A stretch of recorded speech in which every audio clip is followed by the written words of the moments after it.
Bueno, pues primeramente les doy la bienvenida. Muchas gracias por estar en este webinar. Lo organizamos por parte de la Asociación Mexicana de Derecho a la Información, capítulo Jalisco, con el objetivo precisamente de discutir o comenzar a discutir algunas de las cuestiones alrededor de esta pandemia, pero que tienen que ver con lo tecnológico en el regreso a clases, ¿no? Mucho se ha discutido sobre, bueno, la situación de las personas que tienen computador y quienes no, quienes podían accesar y no en este regreso a clases, pero también a nosotros nos preocupaba las necesidades comunicativas, ¿no? O sea, ¿qué más, aparte de la diferencia de tener y no tener los dispositivos en casa o la conectividad en casa, había, ¿no? Y bueno, también quisimos, por una parte, sí que fuera una discusión en donde este tipo de problemas se vieran y se discutieran de manera académica, pero también realmente ver la cuestión en las familias, en las personas, cómo les había o cómo les estaba afectando, ¿sí? O sea, si bien no queríamos que fuera un webinar ni una reunión donde dijéramos, esta es la solución o con esto se soluciona el problema, pero sí ver cuáles eran realmente estas necesidades comunicativas y sus posibles eh, discusiones, ¿no? en ello, ¿no? Es por eso que, bueno, invitamos a varias personas. Por ejemplo, está con nosotros la maestra Cristina de Alba. Ella es de la ciudad de Tepatitlán y también nos interesó invitarla porque ella tiene un hijo dentro del espectro autista. Entonces, bueno, queremos ver qué pasa pues con estas familias, que si de repente es complicado que los hijos estén en la educación, ya sean privada o regular, o pública, de repente ahora con esta cuestión de la virtualización queríamos ver qué situaciones se estaban enfrentando, ¿no? Está también el maestro Iván Carmona Alejandre, él como director encargado de una escuela secundaria pública regular, también, o sea, cuáles eran las cuestiones que había él observado, ¿no? Bueno, ahorita el maestro ya, con esta cuestión de las políticas de la Secretaría de Educación, llegó otro director, pero bueno, sin embargo, la experiencia que él tuvo como director en el ciclo escolar anterior y al inicio de estos, pues es muy interesante, muy importante, ¿no? También, bueno, queremos ver la parte de la educación privada, porque luego también nos han criticado que a veces nos enfocamos mucho nada más en la cuestión pública y, bueno, qué pasa también con lo privado, ¿no? Entonces, desde ahí también la cuestión de la educación privada, cómo se enfrentan, pensamos que no tienen problemas y, bueno, queremos ver también cuál es esa realidad, ¿no? Por lo tanto, está con nosotros la maestra Samantha, que bueno, es del Instituto Colón, ¿no? De este colegio privado, ¿no? Y ya también para hacer un análisis un poco más académico de la situación, pues nos acompaña la doctora María Elena Chan. Ella es jefe de programas en el sistema de universidad virtual, ¿sí? De la Universidad de Guadalajara. Y entonces, bueno, también para poder cerrar con ella, ¿no? La dinámica va a ser realmente sencilla, ¿no? O sea, podemos empezar con esta pregunta de precisamente qué pasa con nuestra participación o nuestra observación, ¿sí? Dependiendo en qué lugar estamos, pues, o hemos estado, de este acceso, de esta virtualización de la educación, pero también del acceso, pues, ya sea de nuestros alumnos, de nuestros hijos, etcétera, a la educación, ¿no? Con esta cuestión de la virtualización. Entonces, podemos empezar con ello y si gustan, pues, para que no haya ninguna situación, pues podemos empezar así como está anunciado en el cartel. Podemos iniciar primeramente, si estás de acuerdo, Cristina, contigo, con Sí, claro. tu comentario sobre esto, ¿sí? Adelante, por favor. Bueno, pues a mí me gustaría compartirles un poco la experiencia que hemos vivido como familia en este nuevo reordenamiento en plataformas virtuales, sobre todo en educación especial, pues sí ha sido un gran reto. esta nueva modalidad, esta nueva normalidad, porque ya, si ya de por sí tener un hijo con condición de discapacidad resulta complicado y un trabajo extra en casa, su educación, pues con esta situación de la pandemia ha sido de verdad un reto. Hace algunos días tuvimos una reunión con los padres de familia de la asociación a la que pertenezco. Esta asociación es un centro educativo y terapéutico que se encarga de dar herramientas de la vida cotidiana, pero también académicas y en diferentes sentidos. Entonces, platicábamos entre los padres de familia y creo que varios llegamos a la misma conclusión de que esta situación ha provocado en nuestros hijos y creo que en general en todas las personas una gran incertidumbre, primero que nada, y, y esa incertidumbre de no saber qué va a pasar, de que sobre todo con los chicos con discapacidad que tenemos un poquito más ordenada nuestra agenda cotidiana, para ellos, en ellos ha provocado aún más incertidumbre el, el no tener el completo entendimiento de por qué ya no voy a la escuela, por qué ya no recibo mis terapias, por qué ya no puedo salir de manera cotidiana al parque, por qué mi maestra ya no me enseña desde el salón de clases, y a veces cosas hasta tan sencillas como estar frente a una computadora mientras su terapeuta les explica cómo vamos a trabajar. Hasta el hecho de permanecer sentados frente a una computadora, pues es cambiarle su normalidad o la forma en la que ellos aprendían.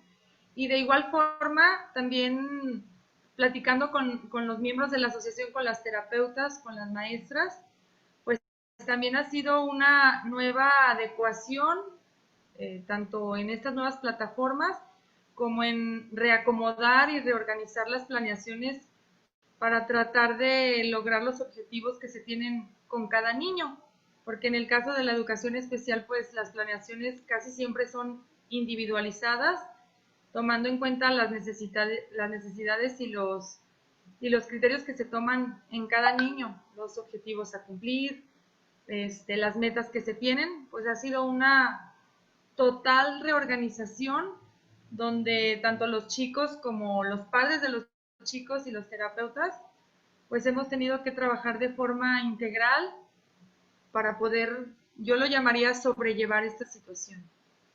Eso podría compartirles de inicio, que ha sido difícil. Estamos trabajando en equipo y estamos reorganizándonos, reordenándonos y tratando de acoplarnos a esta nueva modalidad. Muy bien, muchas gracias, Cristina. Vamos a darle la voz al maestro Iván Carmona. Hola, buenas tardes a todos. Y pues, igual que Cristina, voy a tratar de compartir un poco la experiencia que hemos tenido en la secundaria mixta 36, una escuela pública en la zona cercana al Estadio Jalisco, aledaña a Rancho Nuevo. Es una zona en la que hay un contexto social complicado y en particular nuestra escuela tiene ciertas características que complican un poco el trabajo.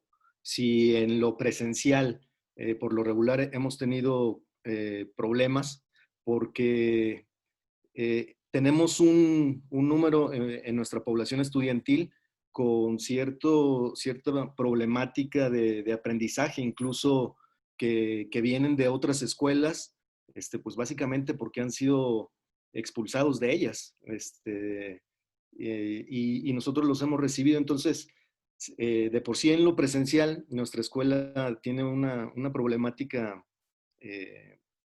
señalada. Cuando nos fuimos a distancia, yo creo mm, que se está poniendo a prueba toda nuestra creatividad como maestros. Primero fue un periodo en el que realmente no pensábamos que fuera a ser así de largo, ¿no? Entonces, quizá hubo un descontrol primero y poco a poco nos dimos cuenta que teníamos que ir formando estrategias para tratar de atender a la mayor parte de los alumnos. cosa que en la realidad no fue así. O sea, hubo un porcentaje de alumnos de nuestra población que no participaron de las actividades de aprendizaje que nosotros les propusimos. La gran mayoría, casi no hubo alumnos que no estuvieran, digamos, en contacto, pero por decisión de las familias, por decisión sobre todo pues propia, digamos, no participaron de las actividades un porcentaje considerable. Y como les digo, de los maestros, primero en nuestro colectivo, realmente ha tenido que reflexionar sobre su misma labor, su misma labor cotidiana, y luego trasladar este papel, este rol al trabajo a distancia. Yo creo que ha sido un momento de eso, en que los maestros nos hemos visto en un momento de reflexión muy importante sobre nuestro rol en el aprendizaje de los alumnos. Y con una gran disposición de la mayoría de ellos, también con muchos problemas, porque hay que decirlo, muchos maestros no están todavía muy acostumbrados a la utilización de las tecnologías, pero sí han estado haciendo un gran esfuerzo para incorporarlas como herramientas de enseñanza. Y ahora ya en este nuevo ciclo, pues con una estrategia un poco ya más elaborada, sentimos que estamos un poco mejor preparados, pero todavía con un gran número de situaciones por resolver. Muchas gracias. Bueno, ahora le damos la palabra a la maestra Samantha Muñoz. Adelante, por favor. Buenas tardes, muchas gracias. Pues bueno, sumándome también a la reflexión y al análisis que están compartiendo, creo que, como bien decías, la educación privada pocas veces se le presta atención porque se piensa que ya está todo resuelto o que tenemos los medios de resolverlo. Sin embargo, yo creo que esta situación, como bien dicen, pues nos tomó por sorpresa a todos, y que además es una situación mundial y de crisis que nadie tiene las respuestas ni los cómo sí va a funcionar las cosas en ningún escenario, ¿no? Ni en lo económico, ni en lo educativo, ni mucho menos en la salud. Entonces, pues ha sido también un reto bastante difícil, complejo diría yo, de muchas horas de pensar, de muchas horas de trabajar en colegiado y en equipo para pensar y ser, yo creo que una palabra clave en esta situación ha sido la empatía. Hay que ponernos siempre en el zapato del otro para saber cómo poder hacer estos lazos de colaboración y ayuda. Yo pienso que un factor importante que hemos estado trabajando es tratar de entender cuáles son las necesidades de cada una de las familias para poder adecuar todo un plan institucional a una estrategia que le favorezca a una familia en específico. Tengo familias que supongo que igual están en todos los sectores, ¿no? Pero en su mayoría todos los papás tienen que salir a trabajar igual que en el sector público, que es difícil dejar a los niños solos frente a la computadora, donde tienen que enseñarles desde el acceso o incluso tener más de un dispositivo por los papás que están haciendo trabajo en casa también. Empatar horarios, empatar la estrategia, buscar también el cómo ser equilibrados con el tema del desarrollo y de la etapa del desarrollo en la que se encuentran nuestros alumnos para el tiempo que están expuestos ante la pantalla. Y creo que una parte fundamental que nosotros hemos estado trabajando, y creo que la mayoría de las escuelas, es hacernos súper conscientes de cuál es la prioridad, de cuál es el objetivo. Creo que ahorita estamos en una situación mundial de, pues, como bien lo decían, de incertidumbre, de, de crisis, y que la prioridad sigue siendo la familia, es decir, en cada una de las familias, perdón, la salud, en cada una de las familias están viviendo situaciones complejas y diversas, ¿no? Hay quienes tienen preocupaciones de que hay gente enferma en sus familias, incluso en el personal, los maestros que también están buscando sus propios recursos para atender las necesidades de sus alumnos, dando tiempo extra, porque ahorita ya se convirtió en un trabajo no de 8 a 2 o a 3 de la tarde, sino de 24 horas. El correo o el WhatsApp puede llegar indistintamente y tenemos como la ventaja o hemos buscado la posibilidad de tener cercanía con cada una de las familias para conocer su situación y poder entender que si a lo mejor la mamá estuvo trabajando todo el día no va a poder conectarlos a los pequeños en el horario escolar, pero hasta en la noche va a tener la oportunidad de sentarse con ellos a hacer tarea o, como bien decían, si hay alguna situación pues particular de que el pequeño necesita más acompañamiento en sus labores escolares, pues darles todos los recursos y las estrategias a los padres de familia porque están haciendo una labor titánica, ¿no? Yo creo que, como les decía, la situación que estamos viviendo es una situación de crisis de salud primero, económica y de emocional. Creo que lo que estamos pasando las familias dentro del encierro, tenemos que poner el foco ahí para después entender el contexto general de todo lo que estamos viviendo. Y bueno, eso creo que no nos hace diferentes en mucho, o más bien estos son los puntos en los que son en común con toda la sociedad, independientemente del sector público o privado. Hay una necesidad que es prioritaria y que hay que atender y que no podemos hacernos ciegos, ¿no? ante las necesidades. Y bueno, ya los recursos, lo que tiene que ver con la situación de la digitalización, el tener el recurso, también, ¿no? Es muy complicado y cada familia ha buscado también muchos recursos, pero no todos los alumnos cuentan con los dispositivos. Como les decía, quizá hay un dispositivo por familia donde el papá tiene que trabajar, la mamá también, y hay dos o tres hijos en el mismo momento en clase. Entonces, todo eso ha sido muy complejo de pensar cómo apoyar a las familias en esta situación para beneficio pues de todos ellos. No sé si hasta ahí me quedo para Sí, continuar el diálogo. Muchas sí, gracias. muchas gracias. Y bueno, ahora para completar esta primera ronda sobre el contexto, sobre lo que se vive, así a simple vista, le vamos a dar la palabra a la doctora Marilena Chan.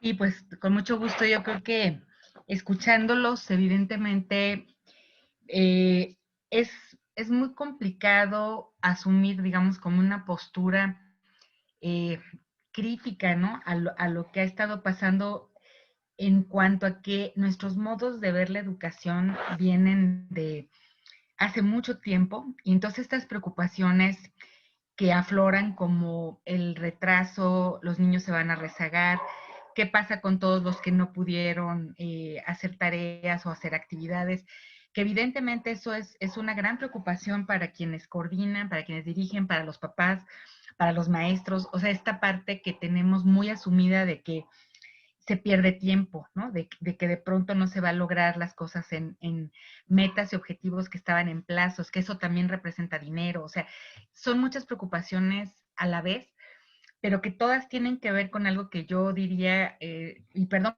porque es una palabra que no existe, pero que me viene un poco a la mente como la escolaritud que todos traemos dentro, o sea, todos tenemos esta presión siempre por cumplir y por cumplir en tiempo y por hacer las cosas, porque alguien nos las va a exigir, alguien las va a supervisar, y los niños tienen y los jóvenes muy asumida ese planteamiento.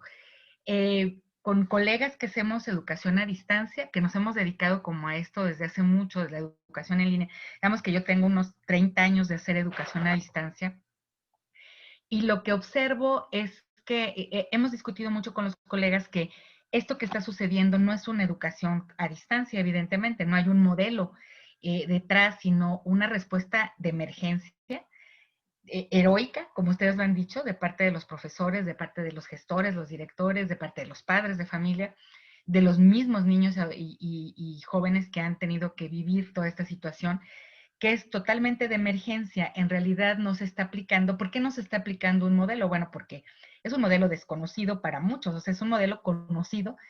¿Para quiénes? Para las poblaciones que ya han vivido el rezago. Normalmente en la educación a distancia y la educación abierta entran personas en edad adulta, personas que no tienen condiciones para ir a la escuela y en donde se comprende muy bien que el modelo es justo, o se supone que debería ser, porque tampoco es tan estricto y ojalá fuera tan idóneo, pero se supone que la gente aprende a su ritmo, aprende a su tiempo, que no hay una presión por plazos. Ustedes dense cuenta, por ejemplo, que en la prepa abierta, la gente se presenta a examen cuando está listo para evaluarse. Entonces, una respuesta a esta emergencia desde el punto de vista de la gestión, me parece que tendría que ir por ahí. O sea, más que pensar en que todos estos niños que no hicieron actividades ya reprobaron, ya están fuera. Bueno, es que el asunto es, ¿y cómo vamos a hacer para que se evalúen cuando estén listos, ¿no? Pero es diferente verlo como si fuera una cuestión de urgencia, el cumplir con los tiempos y los lineamientos y con todo lo que estaba establecido, es muy distinto a pensar en aplicar un modelo de gestión diferente, que no caiga solo el peso en que los maestros se habiliten rápidamente a ver cómo le hacen, igual los papás, porque no es un problema ahorita de sacar a flote algo que evidentemente va a causar rezago. Entonces las respuestas al rezago vamos a tener que darlas a posteriori y darlas con un concepto de inclusión bien claro, ¿no? Si lo que queremos es que los niños aprendan y los jóvenes y que la gente se evalúe desde lo que sí aprendió y no importa cómo lo haya aprendido, no importa en qué tiempo lo haya aprendido, lo que importa es medir, en todo caso, qué tanto se lograron las metas y proceder a apoyar a quienes no lo lograron en los tiempos, ¿no? Eh, yo pensaba que en esto de hablar de necesidades comunicativas, se me hizo muy interesante el enfoque porque uno se pregunta, ¿y quién necesita qué? O sea, estaba yo viendo unos videos que me hicieron favor de compartirme de profesores de primaria que mandan por WhatsApp las tareas a círculos de papás en escuelas, en una escuela pública, por ejemplo, ¿no? Y cuál es muy interesante porque cómo se ve la maestra dando las instrucciones, es muy obvio que no hay una sensación de interacción, no les está hablando, el modo de hablar es dando una instrucción, incluso le está leyendo, y no está dialogando ni con los papás ni con los niños, está dando una instrucción. ¿Por qué? Porque así se entiende la escuela, porque así es el modo como hemos entendido desde siempre, es te digo qué hacer, haz la actividad y luego te la voy a calificar. Pero no estoy dialogando. ¿Y por qué no estoy dialogando? Pues porque ese no ha sido el modelo, ¿no? El modelo normalmente es muy curioso porque yo creo que se contraponen muchos enfoques, porque para quienes son directores, coordinadores, maestros, ustedes saben muy bien que los libros de texto, desde hace muchas décadas, diría yo, en México, afortunadamente, son libros que están muy centrados en la actividad de los niños y de los muchachos. O sea, en realidad la verdad es que no haría falta más que el decirles pónganse a leer y hagan las actividades. Si la gente fuera lo suficientemente autogestiva y estuvieran acostumbrados a estudiar por su cuenta. Y yo quería recordar, digamos, yo tengo una mirada optimista sobre todo esto. O sea, creo yo que esta crisis va a sacar aprendizajes bien importantes respecto a esta cuestión de la autodeterminación. Claro, para los que decidieron hacer las cosas, para los que decidieron entrarle y hacer el esfuerzo, y también podría hacerlo para quienes no, si los podemos recuperar de alguna manera, ¿no? Pero la cuestión es, estaba yo recordando la historia de Freinet, que para los que lo saben o han oído hablar de él, yo estaba tratando de comparar lo que es nuestra educación y esta escolaritud que traemos, la traemos desde el siglo XVIII, totalmente metida en nosotros como tenemos que haber hecho toda esta parte del programa, tener todo este conocimiento retenido, me tienen que examinar bajo estos indicadores de qué es lo que domino y qué no domino de ciertos campos de conocimiento. Pero justo en el siglo XIX surge Montessori, ¿no? Surgen todos estos métodos alternativos. La escuela nueva viene del siglo XIX y Freinet nace a finales de ese siglo y a principios del XX, justo en la Primera Guerra Mundial. ¿Y qué tenía Freinet? Que era tartamudo, ¿no? Y no podía, o sea, lo que quiero decir es que tenía una contingencia, había un problema, una crisis, que era personal, pero además estaba la guerra, ¿no? ¿Y él qué hizo? Ponerse a hacer con los niños periódicos para dar noticias a la comunidad Y eso fue el método de aprendizaje que hasta la fecha, o sea, cuando decimos método Freinet, pues es un método centrado en que los niños comuniquen lo que están viviendo, hagan sus narraciones. Y yo siempre pienso, bueno, Sócrates, Freinet, ¿quién les gusta, no?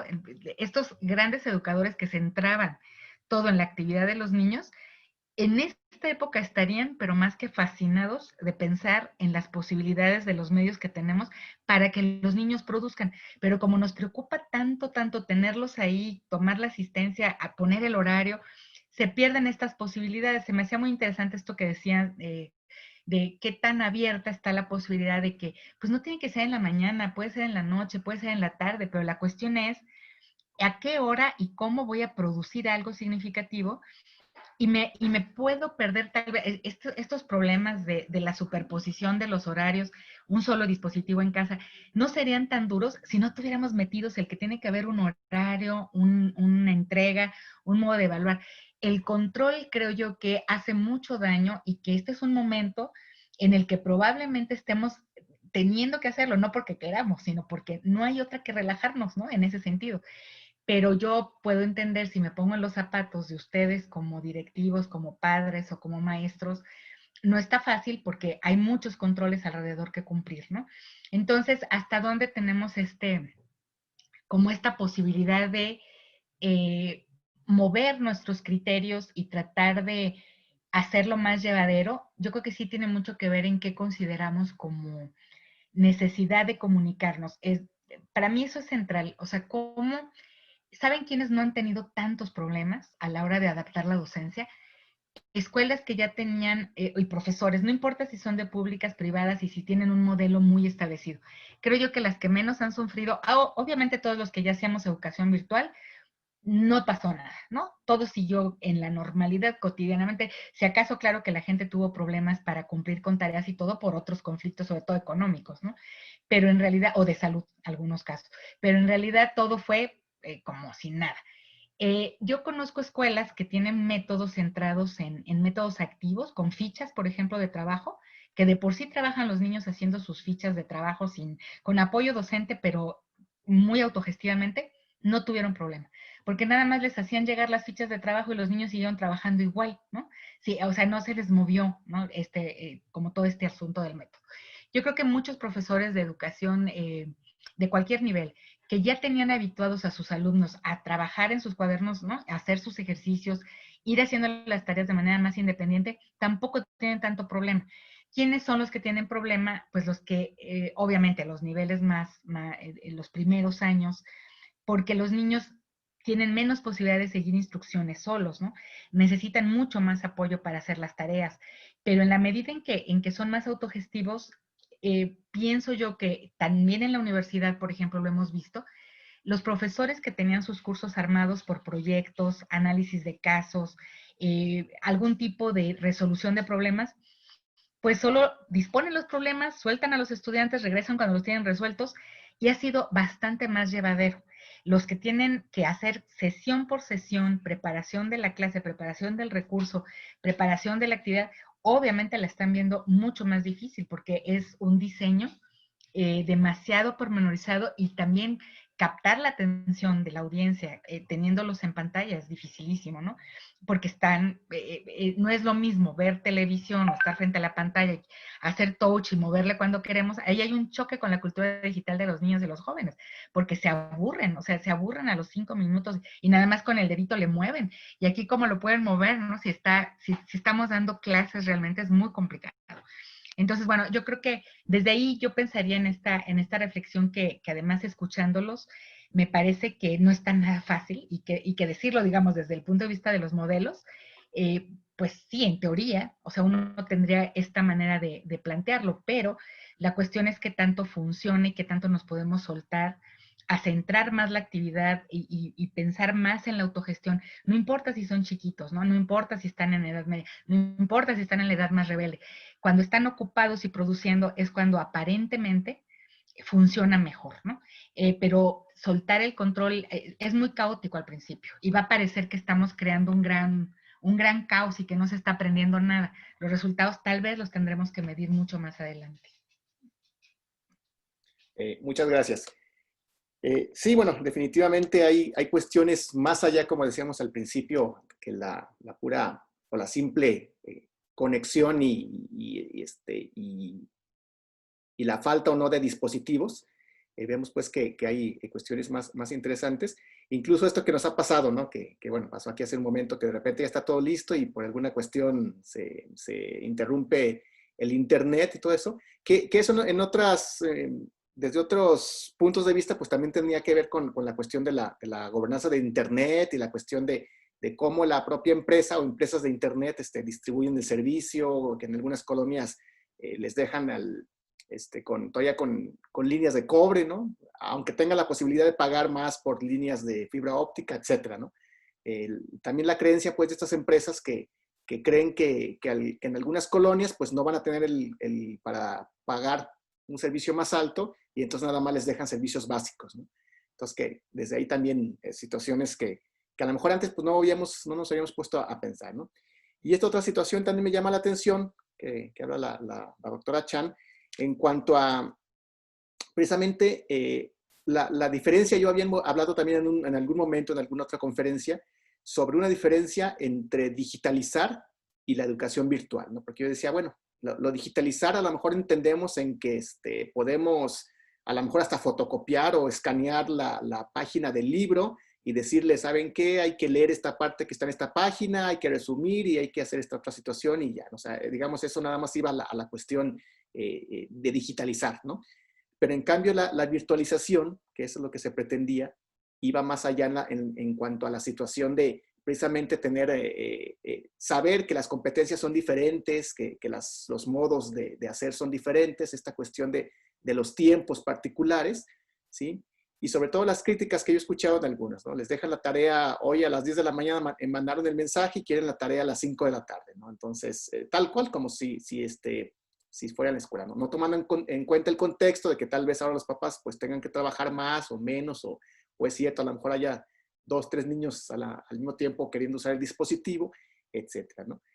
Y también esta que mencionaba hace un momento Samantha, ¿no?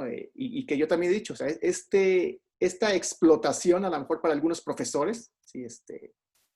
Sin querer ser prejuicioso, pero sí lo he visto más en escuelas públicas, ¿no? Entonces, esta situación donde precisamente al profesor se le exige como más, ¿no? Y entonces ahí la situación del derecho a la desconexión, por ejemplo. Sí, o sea, ¿cuándo me puedo desconectar? ¿Cuándo no? ¿No? Yo, mi hermana que trabaja también en un colegio, de repente los domingos en la tarde estaba contestando, yo le decía, bueno, pues es que es domingo, a lo mejor tener todo listo para el lunes. No, es que nos están monitoreando y luego los papás se quejan. Y entonces saber cuándo, como profesor también, poder tener este derecho a la desconexión. Entonces, bueno, la siguiente pregunta me gustaría que más bien fuera en el sentido de precisamente cuáles creen que son, digamos, ya vemos el contexto, pero cuáles creen que son las necesidades reales que tendríamos que llevar a cabo. ¿Sí? Donato, te voy a interrumpir un momento, Sí. Perdón. Tenemos un infiltrado, entonces te voy a permitir si nos haces host a alguna de las personas de la MEDI para ayudarte a expulsarlo. Ah, ok. Entonces me voy a poner a ti precisamente. Sí. Perfecto, gracias.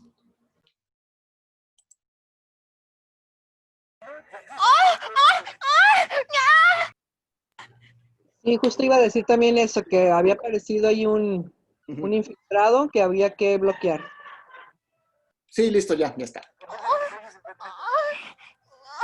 Yo había escuchado de esto, pero no creí que fuera real. Sí, para No, sí pasa. Sí, no me había pasado a mí tampoco. Gente ociosa que ni aporta ni deja aportar. Mascota. ¡Gah! Sí, bueno, yo creo que es precisamente también tiene que ver con esto, ¿no? O sea, a veces luego poner los códigos y dejarle la sala suele ser un poquito problemático para quienes entran, pero también cuando uno abre esto, que diga libremente está, nos enfrentamos a estas situaciones, ¿no? Que bueno, tiene que ver con esto, ¿no? Sí, entonces, bueno, decía que la siguiente, esta siguiente ronda podríamos precisamente ahora, en cuanto al contexto que ya tenemos, pues a lo que estamos enfrentando cotidianamente, ¿cuáles creen que serían ahora sí las cuestiones comunicativas que debería atender la escuela, ¿no? A lo mejor yo como padre de un niño con necesidades educativas especiales, ¿qué requiero yo en este modelo, ¿sí? Para que mi hijo o mi hija pueda acceder, ¿no? O sea, ¿qué requiero como directivo, como profesor, realmente tener para que pues, funcione el modelo tal como decía la doctora Chan? Entonces, pues retomamos el orden, ¿sí? Y pues volvemos a iniciar contigo, Cristina. Muy bien. Bueno, pues desde mi punto de vista, no solamente en la educación especial, sino en cualquier nivel, creo que es sumamente importante tener una comunicación bien cercana, tanto con el maestro como con los directivos, quien está a cargo pues de toda esta parte educativa de nuestros hijos, y trabajar en conjunto y de la mano, no solamente para lograr objetivos, como bien decía la doctora María Elena, me encantó su visión de ver toda esta situación en sentido positivo y ver las áreas de oportunidad que la situación nos está regalando. Quizás sea difícil al principio acoplarse, pero también es una oportunidad de ver de alguna forma el cómo sí y de enfrentar la situación de la mejor manera. Por ejemplo, con nuestros chicos, si hay, de alguna manera en educación especial, si hay como una cercanía un poco más, ser un poco más cercano, porque nuestros chicos necesitan a lo mejor más apoyo, más acompañamiento, y de alguna forma con los maestros, si hay una cercanía y un trabajo en equipo, un equipo más interdisciplinario para poder trabajar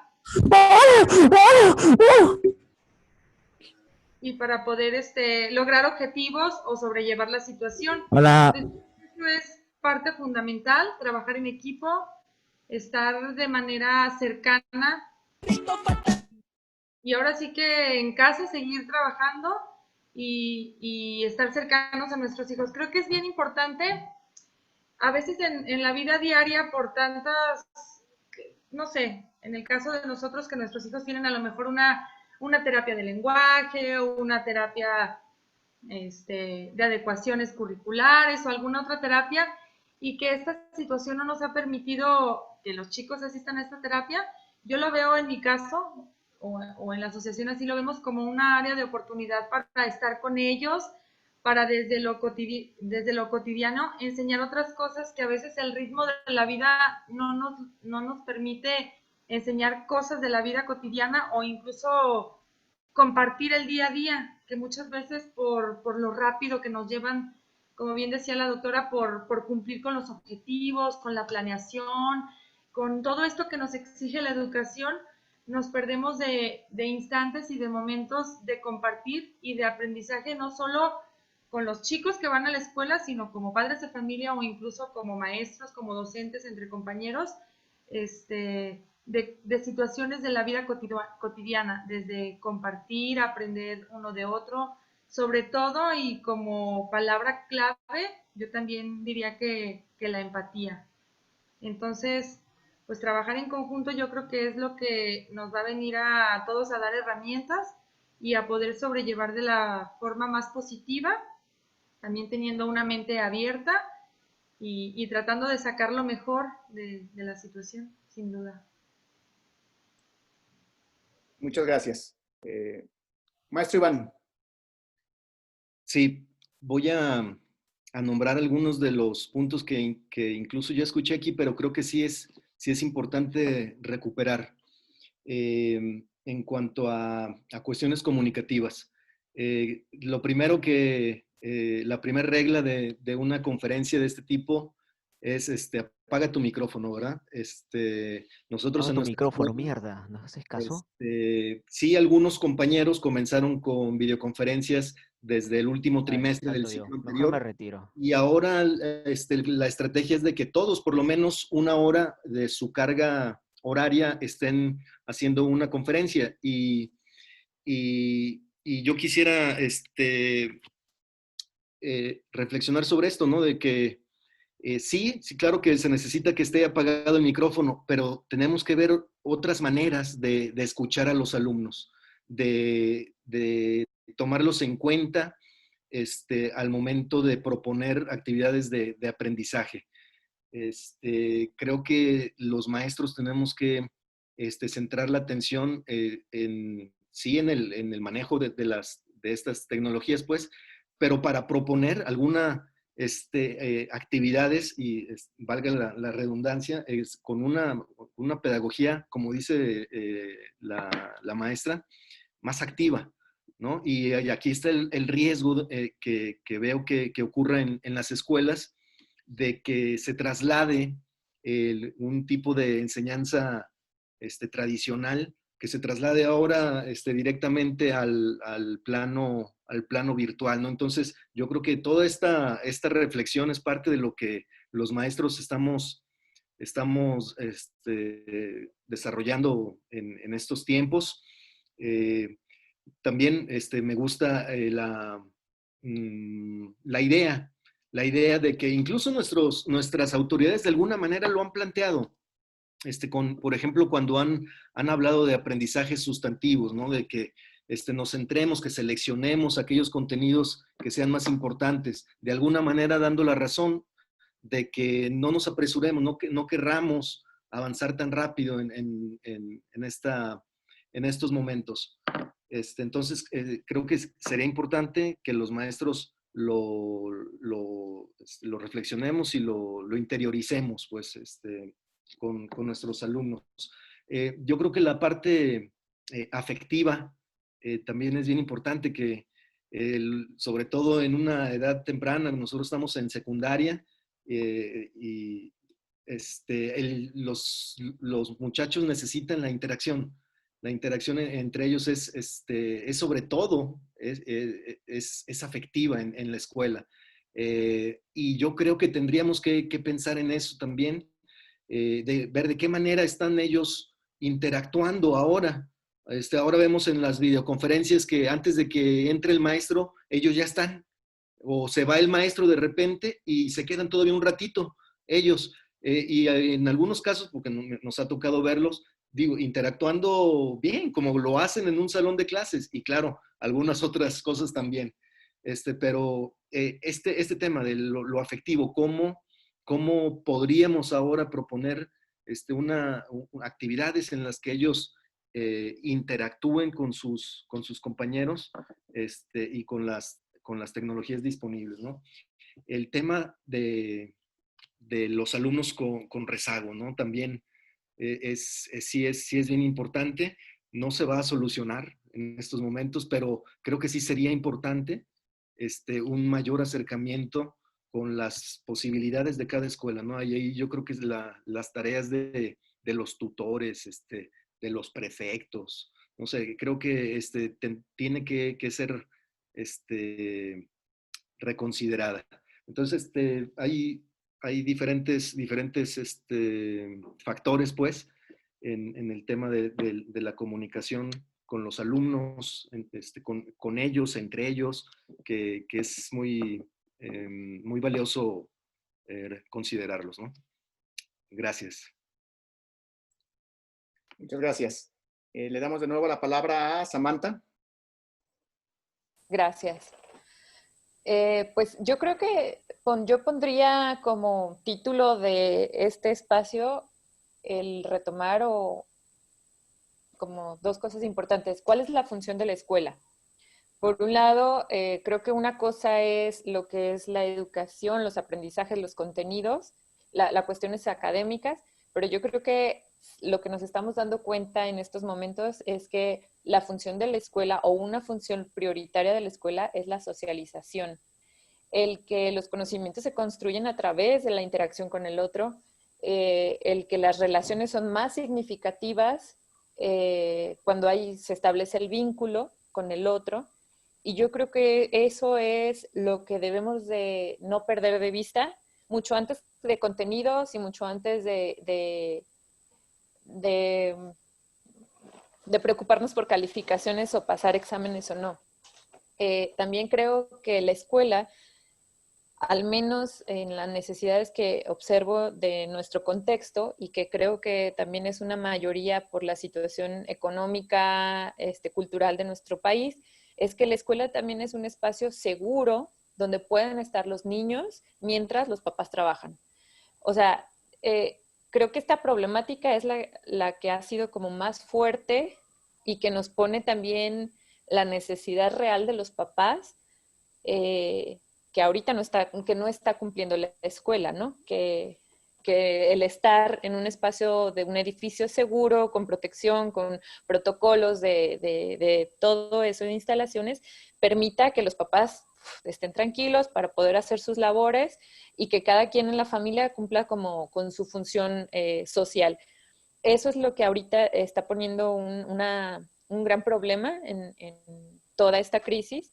Entonces yo creo que debemos de recentrar el objetivo, ¿no? Como les decía, yo creo que no tenemos que perder de vista ahorita cuál es el foco. El foco es que estamos en una crisis sanitaria y que tenemos que volver a lo básico, ¿no? Como ya bien decía la señora Cristina, creo que esta parte de la cotidianidad, el de pasar tiempo con la familia, el de compartir momentos tan íntimos y conocernos desde otro punto de vista en la misma familia es un momento importante. Porque todo lo demás es cuestiones técnicas, son como muchas cuestiones muy estresantes que vienen a sumar a todo este cúmulo de situaciones. Entonces yo creo que estamos ahorita frente a un momento culmen, por así decir, de una crisis. En algún momento escuchaba que las crisis son como la ola, ¿no? Y cuando vas en la cresta de la ola ni siquiera te das cuenta, sino ya que pasa esa ola y volteas para atrás y ves lo que sí aprendiste de la crisis.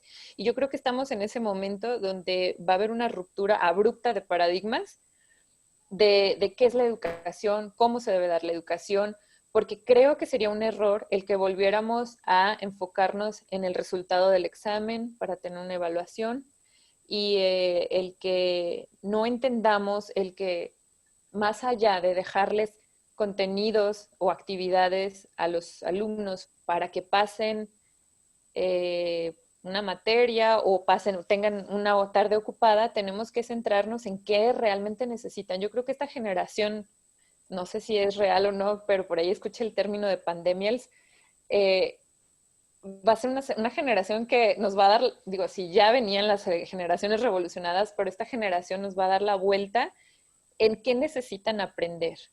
Creo que es una generación, y vamos a ser junto con ellos una generación muy resiliente, que vamos a aprender cosas mucho más interesantes y útiles para la vida, más allá que los contenidos, y que creo que ahí sí me gustaría un poquito más de apoyo de las autoridades, como de que a la hora que el secretario de Educación pronuncie el posicionamiento o los consejos técnicos fueran un poquito más enfocados a estas necesidades, más allá de las cuestiones pues técnicas. Yo creo que, como bien dice el maestro Iván, todos los maestros con vocación, o que creo que somos ahorita los segundos héroes en la batalla o terceros, porque están los médicos, luego los papás y luego nosotros no dejando caer la educación en estas circunstancias. Creo que estamos en una guerra conjunta.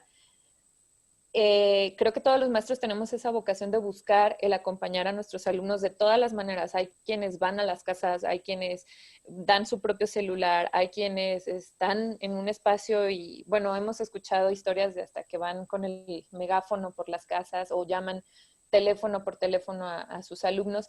Yo creo que los maestros estamos con esa disposición de sí tener cercanía y acompañamiento a nuestros alumnos. Entonces creo que los recursos tecnológicos o mediáticos o por donde se dé esta comunicación va a haber.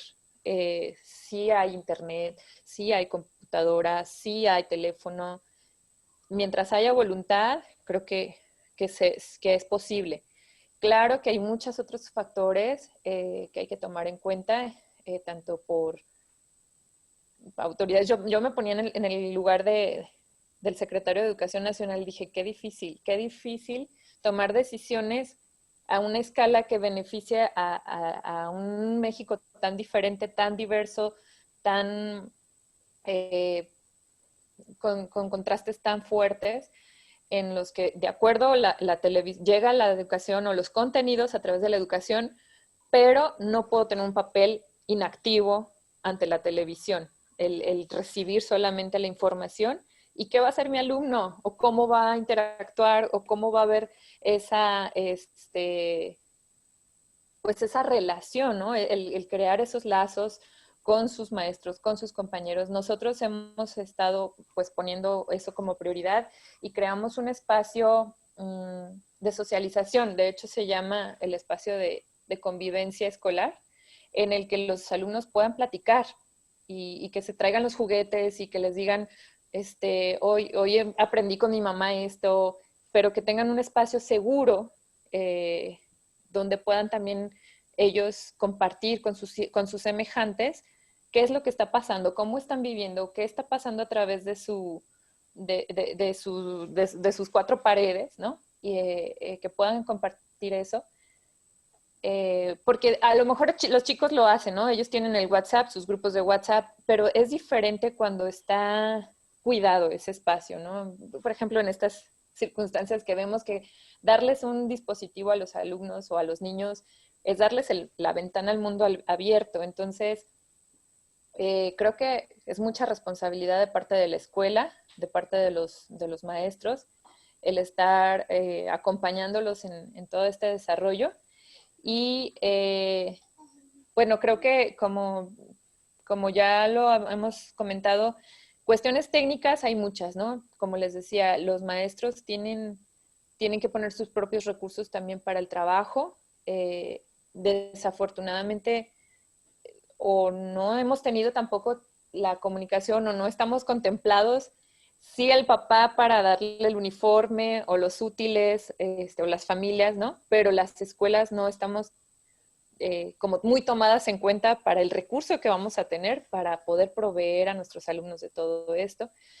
Entonces, creo que es muy, muy difícil poder hablar de un solo lado de la moneda o de un solo frente, pero yo creo que si vemos, o sea, si volvemos a contextualizar, yo pensaba que una de las cosas más difíciles es que los papás también tengan la tranquilidad y la empatía de que no importa ahorita si tu hijo va a terminar el año multiplicando o sabiéndose las tablas.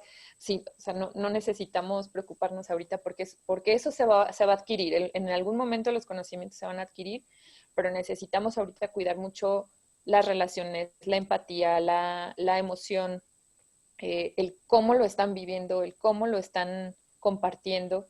Eso creo que es muy importante y que también nos toca a los educadores, a las escuelas, seguir siendo como esa función que físicamente somos la escuela, ¿no? Esa parte de socialización y de interacción. Bueno, ya creo que ya me excedí. Muchas gracias. Para terminar esta ronda, vamos con la doctora Chan de nuevo. Sí, pues bueno, yo básicamente estaré de acuerdo en todo lo que se ha dicho. Yo creo que estas cuestiones, algo que creo que puede ser positivo y que ya venía de hace tiempo es que en el momento en que se empezó a hacer una política más descentralizada a nivel del sistema educativo nacional, se ha dicho mucho de que son los estados y son las escuelas mismas las que planifican, las que organizan, las que hacen como sus planes de desarrollo y sobre todo como de trabajo de grupo, ¿no? De docentes, y hay muchas decisiones que se dejan a las escuelas.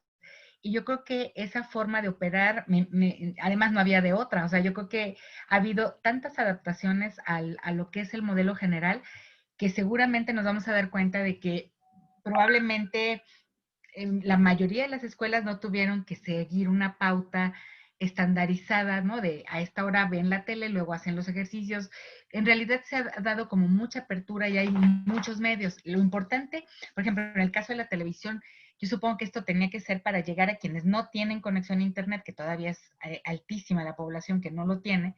Y entonces, como que el poder decir, aunque es una comunicación de una sola vía, yo creo que tiene que ver como con un momento del proceso que es recibir información. Pero los libros de texto siguen siendo la clave, ¿no? O sea, si el estudiante, el niño, trabaja con el libro de texto en las actividades que están, y no tienen que ser todas, ¿no? Estos acuerdos con la escuela de hasta dónde, qué hacer, cómo avanzar, pues yo creo que ese es el punto nodal. Y yo quería plantear que yo creo que en esto de la comunicación, tal vez lo más grave, cuando uno dice necesidad comunicativa, a mí me hizo mucho pensar en quién realmente quiere comunicarse. Cuando uno está en espacios como este, es fácil porque sabemos que esto fue voluntario, están aquí los que querían interactuar y escuchar o participar, y es fácil porque todo el mundo está dispuesto y tratamos de escucharnos y de compartir y debatir, en todo caso, discutir. Es muy difícil cuando estamos ante estudiantes que no tienen ninguna motivación para estar a una cierta hora, como tampoco la tienen en el salón de clases. O sea, no es que en el salón sí y aquí no. O sea, es que normalmente en una clase típica, pues no todo el mundo está interesado al mismo tiempo sobre lo que el profesor va a decir, ¿no? Entonces, el profesor tiene mucha necesidad de expresar y tiene necesidad de ser entendido, pero pocas veces hay tiempo de escuchar para ver si de veras fue entendido. Entonces, esto de la necesidad de comunicación, creo que la mejor manera, y yo insistiría mucho en eso, es cuando ya tienen dudas los estudiantes, o sea, cuando el modelo está centrado en una actividad donde tienen que hacer algo, tienen que producir algo, y a la hora de resolverlo no saben qué hacer, entonces sí van a querer comunicarse, porque entonces sí van a querer la asesoría. Ahorita mucho ha caído en los papás, porque es, no sé hacer esto, ayúdame, ¿no? Pero yo creo que eso es lo que uno tendría que aprovechar, que es bien distinto, y en eso las escuelas son las que tienen la pauta, más que los papás, porque no estamos tan acostumbrados como padres a estar haciendo como una labor de problematización, o sea, esa sería la palabra, ¿no? Del niño, es decir, el niño dice, no puedo, no entiendo, y el papá se empieza a desesperar o se pone ansioso si él tampoco entiende, porque a veces decimos, bueno, ¿y realmente qué tiene que hacer, no? Y entonces tratamos de explicar, ¿y qué pasa? Que en muchos casos acaba haciéndole la tarea al niño con tal de salir, ¿no? Y decir, ya está, entreguémosla, ¿no?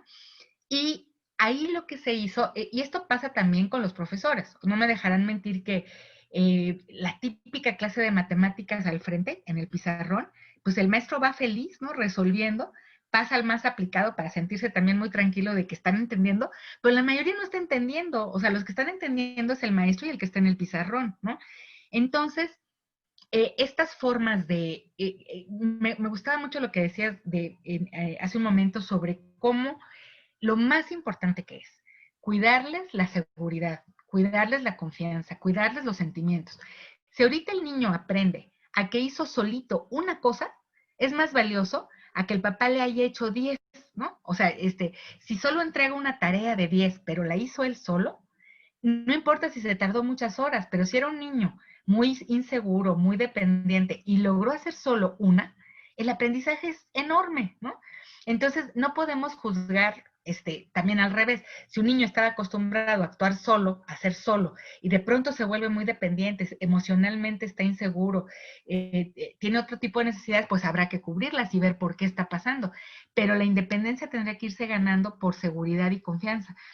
Y eso yo creo que es de las cosas que uno se olvida tanto como maestro, pero más como papá, porque nos gana la ansiedad y entonces empezamos a decir cosas, ¿no? Como, es que no puedes hacer nada solo, es que eres un inútil, es que eres un flojo, es que... Entonces las etiquetas ante nuestra desesperación empiezan a salir, ¿no? Y entonces ahí es donde empezamos a herir algo que luego va a ser muy difícil de recuperar, ¿no? Entonces, no está fácil, porque cómo nos armamos de paciencia y entendemos que vale más eso, o sea, vale más que hagan una sola cosa, pero bien hecha, ¿no? Y que la hagan solos. Y entonces el docente, a lo mejor más que aspirar a esto que decían hace un rato, Tonatiuh, de que yo mando la tarea y la quiero a las 6 de la tarde, es que, ¿cuál es la prisa, no? O sea, ahí los papás, yo creo que las necesidades de comunicación tienen que ver también con explicarle al docente en qué contexto o en qué situación están los niños, porque el maestro tampoco adivina, ¿no? Y yo creo que cuando entendemos ese otro lado, es tan impresionante, ¿no? Cuando yo me acuerdo, por ejemplo, que a mí la verdad, como educadora a distancia, cuando mi hija en preparatoria decidió estudiar en línea y se salió de la escuela convencional y quiso estudiar en línea, bueno, para mí era o sea, era pobrecita porque estaba yo encima observando todo, ¿no? Y lo que nosotros creemos que son actividades maravillosas, fascinantes, motivantes, pues pobres, o sea, cómo los estudiantes están sufriendo, sea en la prepa, sea en la universidad, porque no es cierto que enganchen con ese interés o con ese asunto, ¿no? Que nosotros creemos que es tan interesante. Entonces, sí creo que en la medida en que les damos cierta libertad de elegir sus temas, sus proyectos, sus problemas, si tienen un poquito más de apertura de por qué no empezar con esta tarea y si me quiero brincar a la otra y si ahorita quiero matemáticas y luego me regreso, pues, ¿qué importa? Si lo que importa es un poco esta motivación real, auténtica, legítima por aprender algo. Y eso dialogarlo con los maestros, ¿no? Decirles con toda sinceridad, maestro, solo quiere hacer las tareas de español y no quiere hacer las otras. ¿Qué hacemos, no? Pero ¿cómo vamos? Creo que esas necesidades de comunicación son fundamentales. O sea, es decir, le tengo que abrir al maestro el panorama de lo que está pasando en casa, emocionalmente, también en relación a contenidos, y le tengo que decir qué dificultades está teniendo mi hijo, no se las tengo que ocultar, al contrario, ¿no? Creo que eso los papás seguramente lo están queriendo hacer. Ahora, ¿cómo le hacemos para escuchar tanto, ¿no? Los profesores, porque si antes se quejaban como maestros, siempre he escuchado esa queja, ¿no? Los papás que no asisten a las juntas, los papás que no se interesan por los procesos, los papás que no firman las tareas o los recados, ¿no? Ahora seguramente los tienen encima la mayor parte del tiempo, pero bueno, eso es un poco la ganancia, creo yo, de todo este proceso. Si podemos empezar a abrirnos más y decir qué dificultades tienen los hijos, ¿no? Los hijos y los estudiantes, porque muy pocas veces se expresa del modo como estamos teniendo oportunidad de ver ahorita, ¿no? Muchas gracias. Y sí, bueno, retomando esta situación, me parece que tiene que ver con estas necesidades tal cual, ¿sí? Porque luego también hemos visto, ha tocado la experiencia de que en los chats se quejan los papás, pero realmente no hay una queja formal al maestro, ¿no? O sea, de decir, a ver, maestro, pues esta es la situación tal como estás diciendo. Y me parece que, bueno, también tiene que ver con otras necesidades que a lo mejor, obviamente, en la normalidad no veíamos, pero que son importantes, ¿no? Como esta cuestión de alfabetización mediática, o sea, saber cómo interactuar con los propios medios, cómo poder interactuar incluso, como lo decías hace un momento, María Elena, con las familias, con los papás. Y entonces eso de repente se discute mucho en los chats, pero no llega realmente a la comunicación hacia los profesores, ¿no? Donde debe de llegar, ¿no? O sea, uno se queja en el chat de que fue mucha tarea, o fue el tiempo insuficiente, o fueron temas que pues realmente son insignificantes, ¿sí? Para el aprendizaje. Sin embargo, ya no se llega hacia el profesor. Y pues a veces también el profesor está en esta situación de pues tengo que hacer, me pidieron las autoridades el desglose de las actividades, y tienen que ser varias actividades, cuando a lo mejor podría ser una, como decía Samantha, ¿sí? Con una competencia muy directa, ¿no? De decir, bueno, a ver, ¿qué va a suceder ahí? ¿Qué estamos haciendo? Y es más sencillo que tratar de cubrir todo el programa como si estuviéramos en lo presencial, ¿no? Entonces, esta última ronda, pues sí me gustaría saber qué parte de esta cuestión del manejo de los medios y de la situación de información y de comunicación han visto que es necesaria, ¿no? O sea, más allá, como decíamos, de decir, pues no tengo internet o nomás tengo una tablet para 5 personas en la casa. O sea, ¿qué cuestiones son los puentes nuevos que se tendrían que estar construyendo a partir de esta experiencia para mejorar tanto este contexto virtual como realmente pues el contexto de educación cuando regresemos, ¿no?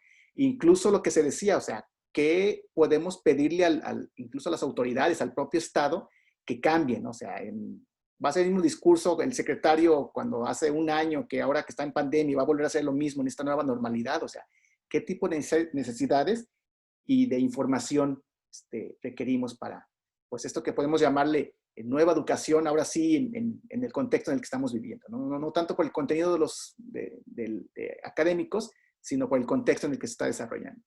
Entonces, pues, te volvemos a dar la palabra, Cristina. Gracias, Tonatiuh. Bueno, yo creo que también este acceso es individual, es por alumno. Me ha tocado, por ejemplo, que hay padres de familia que sí tienen la oportunidad de tener 1, 2 computadoras, 1, 2 teléfonos, su tablet, y no tienen ningún problema, o incluso se hicieron de alguno para cada miembro de la familia, para que cada miembro de la familia pudiera tener acceso.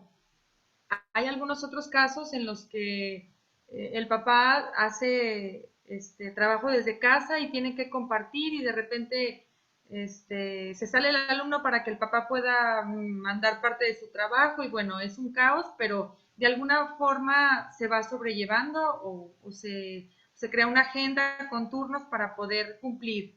Y también hay otros casos en los que, por ejemplo, sí cuentan con una televisión y ahora esta nueva modalidad donde la SEP a través del canal de televisión tiene herramientas para los chicos, pues también de alguna forma funciona, solamente que a veces ahí se juntan los horarios o uno tiene que estar en la compu y de repente quien es el guía pues no puede estar en un lado y en otro. Y pues también de alguna forma siento que sea medio adecuado. Sin embargo, también hay familias con 1, 2, 3, 4 alumnos que no tienen acceso incluso ni siquiera a televisión. Aquí en Tepatitlán existen varias escuelas rurales en las que hay familias que no tienen ni siquiera acceso a la televisión. Entonces, yo creo que sí debe de ser de forma individual evaluar el cómo sí poder estar cercano y trabajar. Pasó algo muy curioso en una escuela rural que está muy alejado de aquí, es una comunidad. Solamente existe una tiendita y se los comparto porque siempre viendo en sentido positivo cómo se puede cumplir y cómo se puede estar cercana a las clases, aunque no estén en el salón y aunque no tengan plataformas virtuales y aunque no tengan esta oportunidad, hay formas de hacerse. En esa escuela tiene poquitos alumnos y solamente hay una tienda en esta comunidad. Esta señora de la comunidad puso unas cajitas donde el maestro va y recoge las tareas. Y hay tareas en las que las manda a la computadora de esta señora de la tienda y ella las imprime y ella puso sus cajitas y ahí ella misma vende el bonchecito de tareas de manera semanal. Y quien no pueda hacerlo de esta forma, que me tocó ver a un alumno, él copia las hojas a mano en su cuaderno y de esta forma es como él las entrega. No sé por qué razón él las haga de esa forma, pero me llamó mucho la atención especialmente en esa comunidad, porque es ahí donde entra esta parte de la empatía, que el maestro dijo, así entrégamelos, tú pásalas a mano, las sumas, las restas, lo que les haya dejado, pero también que una persona de la comunidad sea empática y diga, bueno, yo presto mi tiendita que es como el punto medio de varios ranchitos, y aquí el maestro puede venir a recoger el material, las tareas. Entonces yo creo que sí es de forma individual, de forma como cada alumno pueda tener acceso, pero siempre hay formas si se quiere participar y si se quiere cumplir. Muchas gracias. Le damos la palabra al maestro Iván. Gracias. En esta intervención sí me gustaría, aunque sé que no es el punto, pero sí comentar que a mí sí me sorprendió un poco que la gran mayoría de los alumnos en su casa, según las encuestas que hicimos, sí tienen conectividad en casa, internet fijo, la gran mayoría. Claro que hay casos en los que no. Lo que sí es que muchos de ellos no cuentan con una computadora y el trabajo lo hacen por medio de un celular, lo cual pues realmente complica, ¿no? Por esa parte. Ahora, lo que sí hemos notado también bastante es ¿cómo podríamos decir? La desventaja que tienen muchos de ellos en casa por el desconocimiento de un manejo adecuado de las tecnologías digamos, en casa, en su familia. Yo les pongo un ejemplo de hoy mismo, del día de hoy.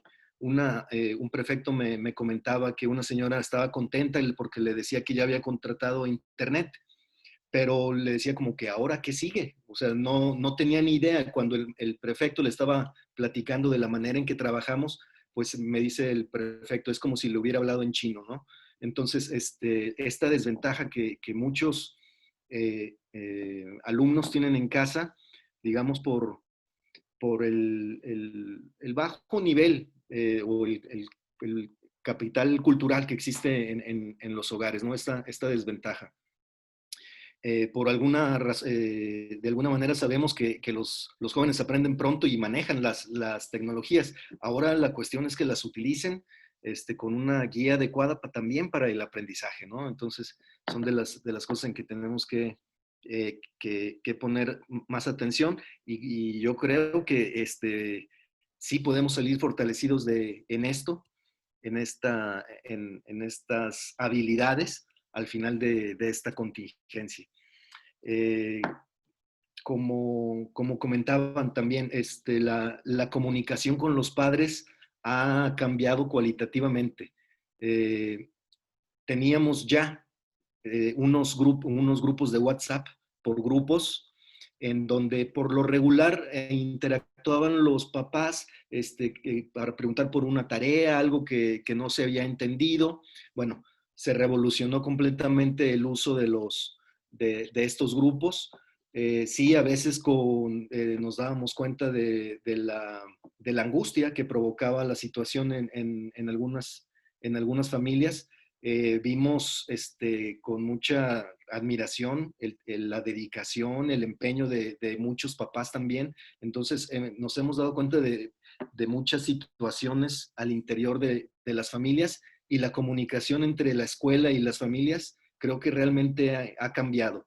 Si bien ha habido reclamos, ha habido quejas, también ha habido mucho reconocimiento para el trabajo de nuestros compañeros maestros. Entonces, también creo que debemos de aprovechar esta circunstancia para fortalecer pues los lazos con los padres de familia una vez que termine, que volvamos a una normalidad y encauzarla, ¿no? Para el mejoramiento de nuestra escuela en la comunidad. Entonces, pues bueno, son básicamente algunos de los puntos que yo quería resaltar. No sé si sea la última intervención, pero muy agradecido y con temas muy, muy interesantes que sí sería importante llevar con los compañeros, ¿no? También para, si bien los platicamos en nuestros consejos, hacer hincapié en ciertas cosas que son importantes trabajar en conjunto. Entonces, gracias. Muchas gracias. Le damos la palabra a Samantha. Muchas gracias.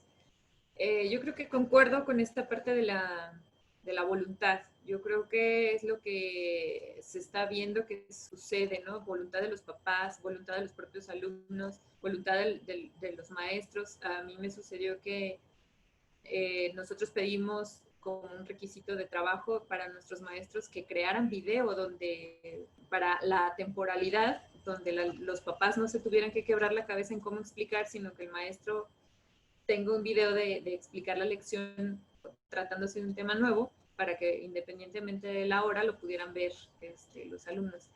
Pero pues eso puso en reto las habilidades de nuestros maestros, ¿no? Aun cuando obviamente hayan contado con capacitación y demás, pero yo creo que una de las cosas más resaltables que vimos en esta situación es que sacaron adelante la tarea e incluso entre ellos se apoyaron y se hacían sus videoconferencias también para, ay, ¿cómo le hago aquí? ¿Cómo ayúdame a poner el fondo verde? Y mira, a lo mejor si le picas en este botón te va a salir esto. Entonces yo creo que los maestros y los papás y los alumnos están creando redes de solidaridad muy profundas, que también creo que eso es un puente que nos está ayudando en todo este tema. Y como les decía, bueno, la voluntad, ¿no? El querer hacerlo. Tengo también situaciones donde muchos de nuestros alumnos están solitos Entonces, los papás se van a trabajar o los dejan con los abuelitos y el abuelito no sabe cómo prender la computadora o cómo ponerle el iPad para ponerle a la maestra. Hemos estado como mucha comunicación, creo que también ese es otro tema, buscar una comunicación más asertiva, empática y asertiva. Creo que a veces estamos ya muy inmersos en una sociedad que juzga, que exige, que confronta, y esta situación nos tiene que sensibilizar un poco más a ver, primero escuchar, ponernos en los zapatos del otro para tratar de buscar puntos en concordancia. Y la asertividad es el decir, a mí me está sucediendo esto. Yo a veces entiendo los grupos de WhatsApp como son necesarios catárticos, ¿no? También es necesario que tengan ese espacio los papás de desahogo y de exponer sus frustraciones o sus necesidades, pero como bien dice, ¿no? A lo mejor no todas esas necesidades necesitan llegarle al maestro, sino un poquito ya más pensadas, más aterrizadas para tener una propuesta mucho más concreta y una comunicación directa, ¿no? Creo que es importante alzar la voz, cada quien decir cuál es su necesidad, acercarse a quien sea pertinente para poder buscar soluciones y acuerdos en común.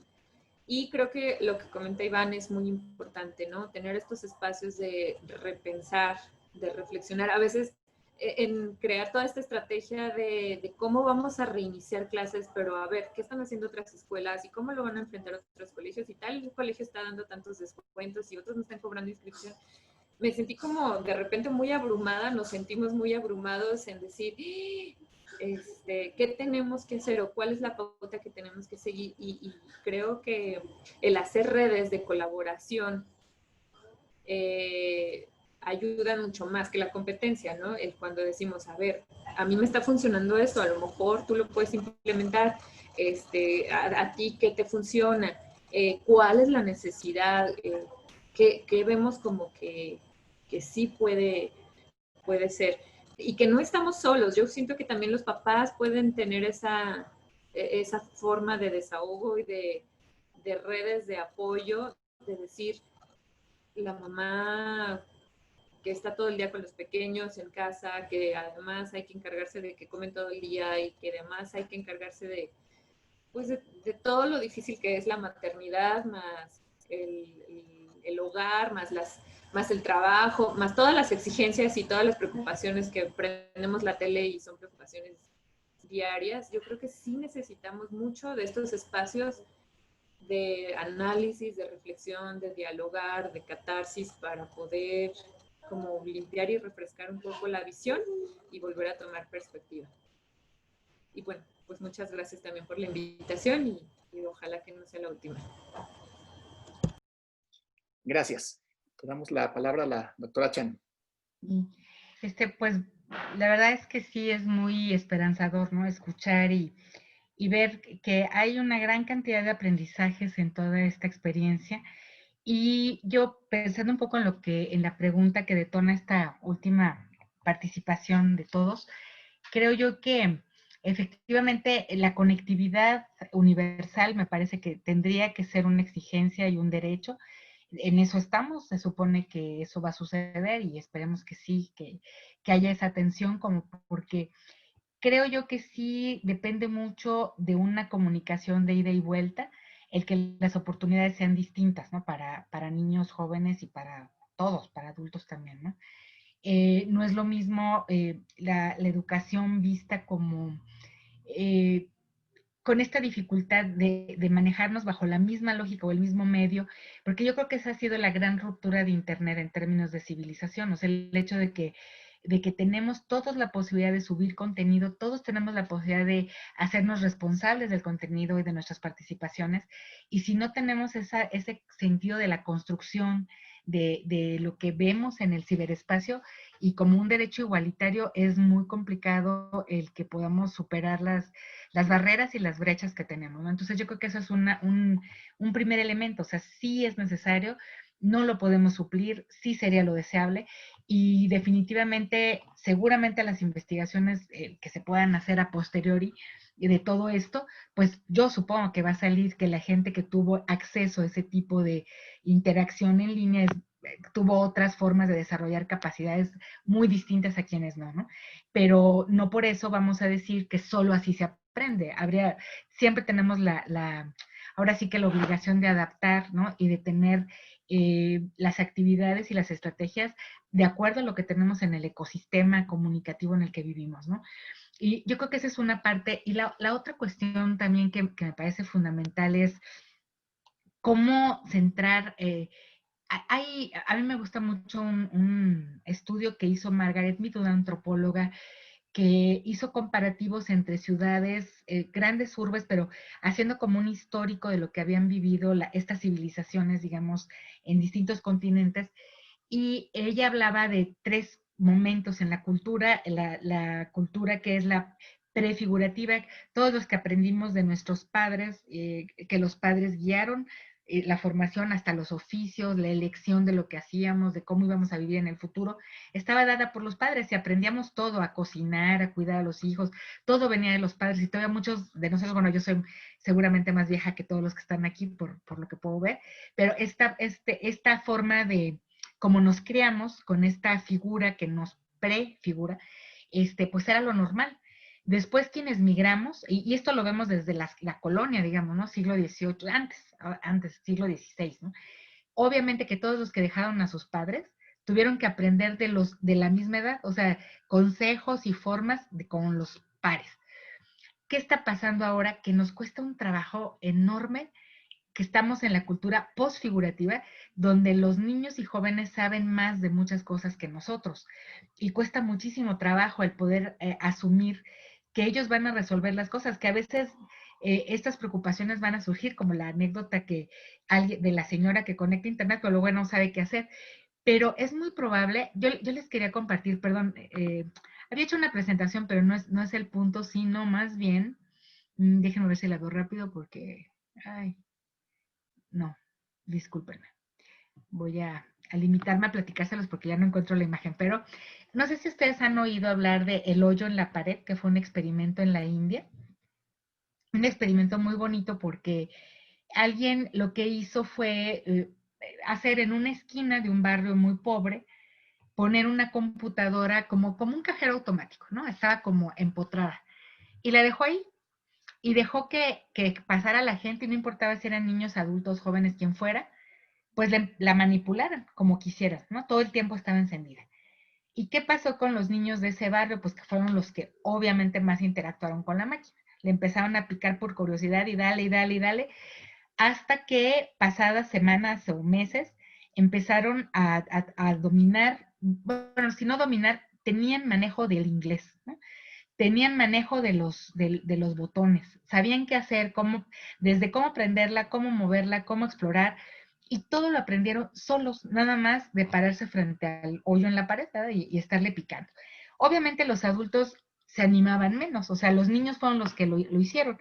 Y yo creo que eso pasa hoy en día y que me parece que también es una gran lección como de el decir, si les dejamos más abierta la posibilidad de que produzcan cosas, por ejemplo, esto de la entrega de las tareas, seguramente un niño que aprende con el celular puede grabarse, puede hacer videos, puede reportar, ¿no? Puede hacer reportajes, puede hacer más cosas con el celular que tareas escritas o que está resolviendo cálculos o cosas que a lo mejor sí le van a dejar claro los aprendizajes que esperamos, pero hay otras producciones que ellos dominan y que son sorprendentes, ¿no?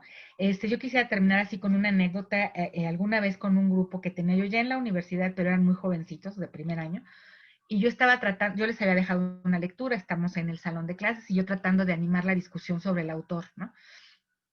Nadie hablaba, nadie hablaba, ¿no? Y yo ya llevaba un buen rato y me estaba empezando a desesperar de la poca participación y de que no parecía que hubieran leído. Yo estaba muy, muy, desmotivada, ¿no? Como de, bueno, ¿y qué seguimos en la clase si nadie quiere decir nada, ¿no? Y entonces de pronto se me ocurre decir, bueno, pues vamos a terminarla aquí de momento, pero me gustaría que por favor todo lo que entendieron de la lectura lo graben en un video, pero el video no puede durar más de 3 minutos. O sea, tiene que ser todas las ideas en 3 minutos, lo que alcancen a decir y cómo lo alcancen a hacer. Y quiero verlos de regreso, me lo van a mandar a mi celular y quiero verlo en menos de 20 minutos, ¿no? Entonces se salieron corriendo y no vean las cosas que entregaron, ¿no? Unos hicieron como teatro de dedos, pero con conceptos que eran muy profundos, porque estábamos hablando de sociología y de cosas que tenían un grado de dificultad amplio, digamos. Y lo resolvieron, para decirlo en 3 minutos, usando dedos, otros haciendo una parodia en el baño, pero todo tenía sentido, o sea, no era algo que se sacaron de la manga, sino que ahí me estaban expresando lo que entendían. Y con estas generaciones, con esto cierro, yo creo que es bien importante esta diferenciación. Seguramente los papás de los niños que ustedes atienden y de los adolescentes son millennials, ¿no? Son gente que está a los 30 y tantos años. Esos son los papás. Y los millennials han tenido una vida de exploración y de búsqueda y de ruptura con muchas cosas. O sea, digo, ustedes mismos son millennials, algunos de los que están aquí, y lo saben, que han tenido que ir a contracorriente de muchas cosas, y son papás que tienen ya esas formas rebeldes de explorar el mundo y de hacer cosas. Luego viene la generación Z, que es una generación muy verbal, todo lo piden hablando. Le hablan a los dispositivos para encontrar las cosas, ya no son tan de cultura escrita, no textean como textean los millennials, o sea, los Zetas hablan, ¿no? No conversan, les gusta la conversación, pero más bien buscan así.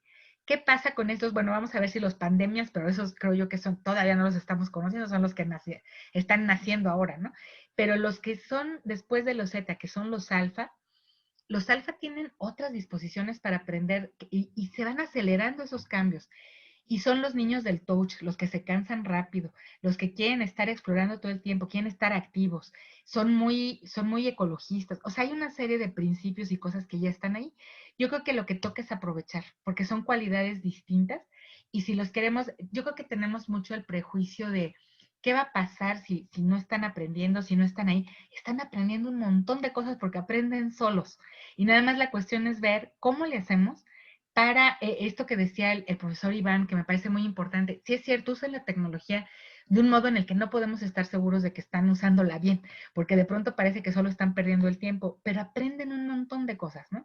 Porque todo el tiempo se están informando y todo el tiempo pueden contestar, pero están centrados en cosas que les interesan, que les preocupan. Yo creo que escucharlos y tratar de que los proyectos giren en torno a esas cosas que escuchan, seguramente la pandemia a muchos los va a traer muy movidos, o sea, muy preocupados, y yo creo que de ahí van a salir un montón de cosas. Entonces, creo yo que estos estudios, ahorita tenemos muy poca información de estas diferencias generacionales, salvo de los que ya pasaron, o sea, estos que ya pasaron por la escuela, que son básicamente los millennials, pero sí nos ayuda a entender que las características son distintas, leen distinto, escuchan distinto, entonces hay que aprovecharlos más desde ahí. Y entonces las tareas deben cambiar. Ese para mí sería como el mensaje que yo quisiera decir, que produzcan, así como Freinet hizo periodiquitos con sellos de papa en su momento. ¿Qué es lo que pueden producir los niños hoy y los adolescentes? Un montón de cosas, ¿no? Si uno ve lo que hay en TikTok, en Instagram, cómo se mueven en las redes, las que ellos utilizan, ¿no? Hay mucha creatividad ahí, hay que aprovecharla, o sea, traerla a la escuela. No es al revés a veces, ¿no? A veces queremos como que usar las tecnologías, pero como nosotros las queremos usar. Yo creo que ellos traen usos interesantes que hay que ver cómo nos devuelven el conocimiento. Nosotros les ponemos el reto y dejémosle que ellos produzcan con sus medios y sus formas y nos van a sorprender. Y si es con tareas dejadas en buzones de la tiendita, maravilloso. O sea, yo creo que lo que importa es esta activación, no tiene que ser necesariamente digital, ¿no? Pero la cosa es qué producen, dónde lo dejan y preocuparnos mucho por su producción, por su expresión. Muchas gracias. Bueno, vamos a dar ahora sí, los últimos minutos que quedan, vamos a abrir la discusión por si los demás asistentes quieren preguntar o comentar algo. Y bueno, veía que estaba bloqueada la sala un momento porque se cayó Samantha, pero ya la desbloqueó Miguel, ¿verdad? Entonces, para decirle que ya puede ingresar. Entonces, bueno, abrimos los micrófonos. Quien tenga algún comentario, alguna pregunta, pues adelante. quisiera comentar que Rocío Morgan, que se tuvo que retirar, pero nos dejó aquí un dato importante. El agujero en la pared efectivamente es de Sugatra Mitra. Para quienes lo quieran buscar, ahí nos dice ella que hay varias clases en TED de Mitra que se pueden buscar en YouTube y puede ser muy interesante para quienes quieran ver esas experiencias.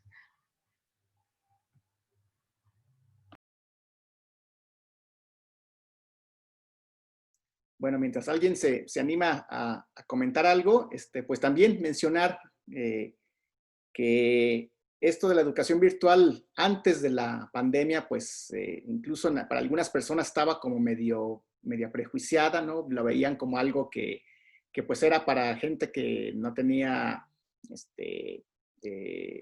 más bien yo los comentarios que escuchaba era que era para gente floja porque pues podía hacer todo en fin de semana y bueno, mucho prejuicio hacia la educación virtual, ¿no?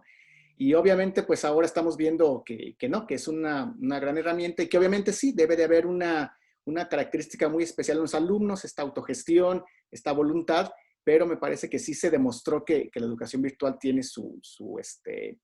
pues sus objetivos particulares, ¿no? Incluso, pues por ahí con Marielena bien lo sabe, ¿no? Que el anterior rector incluso le tenía mala fe al sistema de universidad virtual y bueno, ahora incluso en la red el sistema de universidad virtual ha sido el que ha apoyado a algunos otros de los centros universitarios, ¿no? Entonces, pues sí vemos que yo creo que también se va a revalorar esto de la educación virtual, obviamente pues para quienes hacen educación virtual de manera seria, ¿no? Porque también ya vemos que ahorita todas las escuelas privadas, grandes, chicas, pues también tienen esta modalidad virtual, ¿no? Bueno, pues entonces no sé si alguien quiera hacer algún comentario.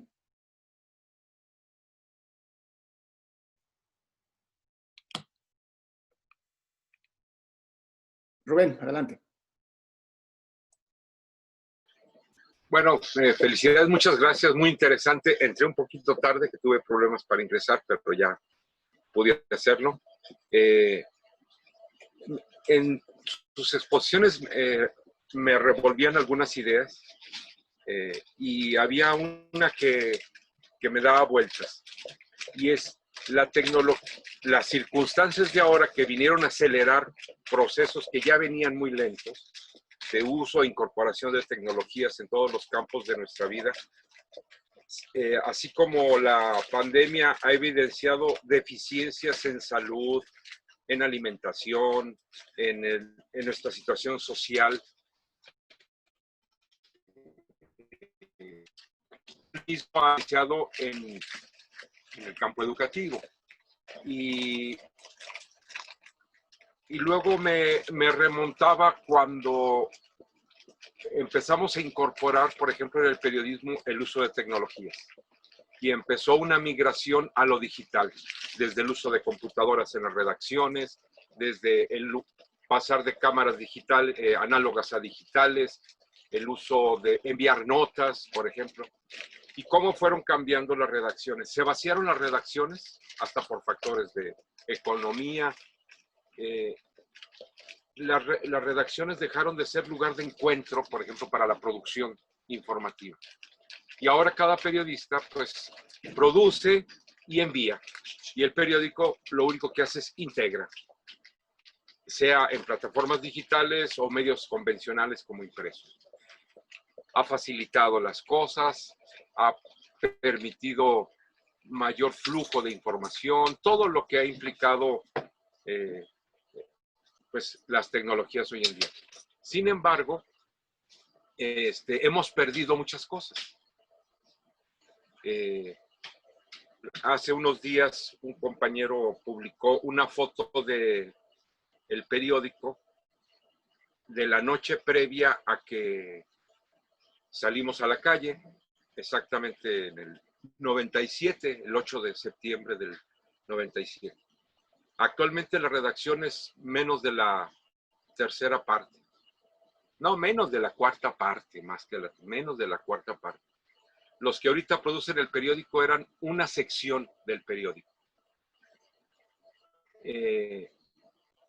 Y una de las cosas que vemos que se perdieron, más allá de las personas, o además de las personas, es lo que fue perdiendo el periódico, y esto lo hago también en referencia con el salón de clase, porque hacían mucho énfasis en que el proceso educativo tiene que ver con un proceso de socialización, que las mejores producciones informativas, tanto en el anterior periódico Siglo XXI como Público en sus orígenes, fue que lo construíamos en la redacción, en el debate, en la discusión y en el juego lúdico incluso de cómo titular, qué enfoque darle, pero era el cara a cara.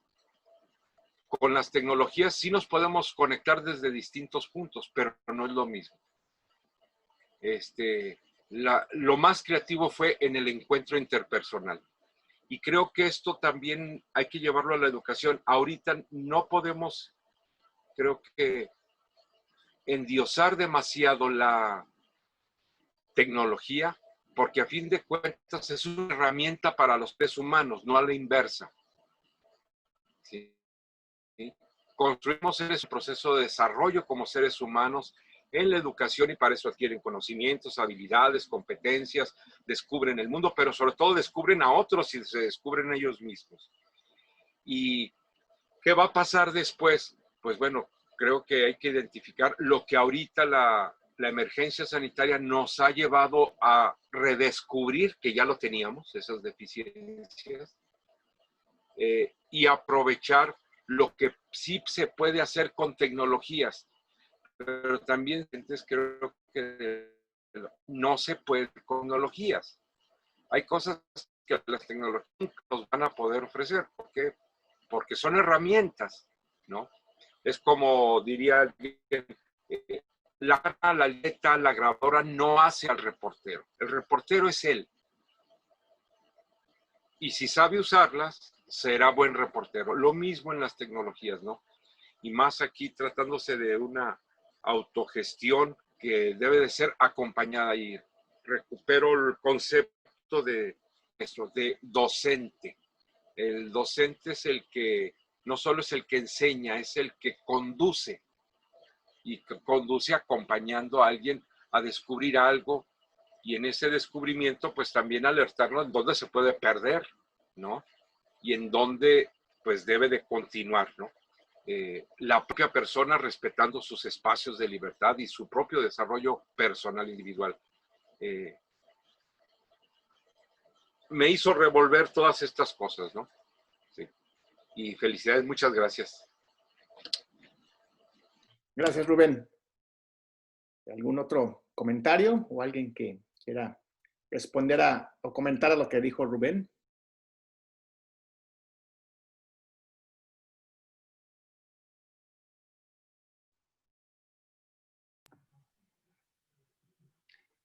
Sí, yo quisiera decir que efectivamente yo creo que el contacto humano cara a cara es indispensable y que cualquier cosa que sustituye, digamos, todo esto que estamos viviendo es de facto una sustitución como de esa posibilidad de estar juntos y lo decimos todo el tiempo, por ejemplo, nosotros que trabajamos en el sistema de universidad virtual y que solemos trabajar de por sí como estamos, no en casa, no necesariamente en casa, pero sí a nuestros alumnos pues siempre los tratamos a través de videoconferencias o incluso ni siquiera, o sea, ni siquiera ese contacto, sino más a través de plataformas en las que lo que compartimos son escritos, ¿no? Y van y vienen los diálogos en los foros, ni siquiera nos vemos, ¿no? Y yo creo que efectivamente eso no, el placer, ¿no? De estar con los otros y la gestualidad y el contacto, eso no se sustituye.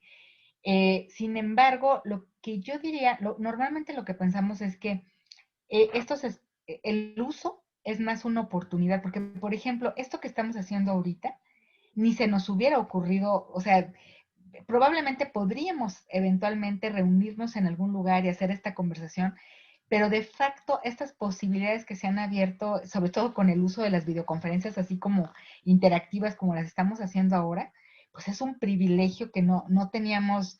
Yo me pongo a pensar en lo que hacíamos, imagínense, ¿no? Hace 30 años en educación a distancia, enviando el impreso por mensajería, luego los comentarios por mensajería y viene de regreso, por teléfono las dudas. yo la verdad es que digo, si hubiéramos tenido esto, o también, si uno recuerda, no sé si conocieron y tuvieron la oportunidad de conocer a alguien en algún verano y enamorarse, la oportunidad de poder hacer videoconferencia interactiva hubiera sido muy valioso, ¿no? Porque no tiene uno esas posibilidades de acercamiento como las tenemos ahora. Es una paradoja, ¿no? Porque de facto yo creo que hay muchas relaciones que se construyen en función de estos diálogos, o sea, a veces ni siquiera viéndose, pero de diálogos o de conversaciones que tienen como más sustancia a veces que las que podemos tener, por ejemplo, con los alumnos. Si yo digo, el contacto es más cercano en un salón de clases, no lo sé, porque alguien llega a la clase, los ve y ahí están todos.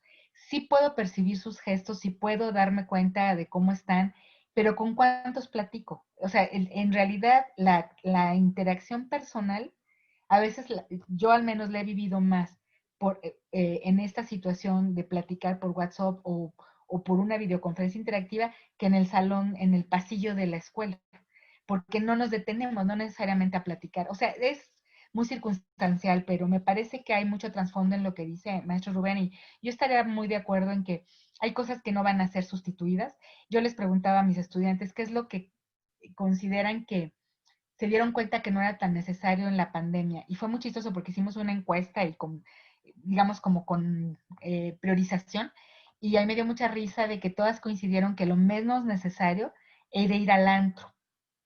Pero yo me puse a pensar, ¿por qué salió? ¿No? ¿Por qué salió? Porque para todos es indispensable ese contacto, porque todo lo demás no tenía que ver con socialización, eran otro tipo de necesidades, ¿no? Pero ¿en qué dejaron de gastar? Y dijeron, dejamos de gastar en el antro. Y salió como en primer lugar, aparentemente innecesario. Y la verdad es que es el lugar donde contactan, el lugar donde se divierten, el lugar donde tienen, todo lo demás lo pueden hacer en línea. Pueden pedir la comida, ¿no? Todo lo demás aparentemente lo podían hacer. Eso es lo que no pudieron sustituir, como esta parte del contacto. Entonces yo creo que eso ciertamente, si vemos estos espacios más como extensiones, como posibilidad, pero no es necesariamente sustitución. O sea, yo creo que estamos lejos de eso, pero nos da muchas posibilidades, al menos desde una lógica como un poco paradójica, diría yo, ¿no? Es muy curioso. Gracias, Marilena. ¿Alguien más que quiera hacer algún comentario?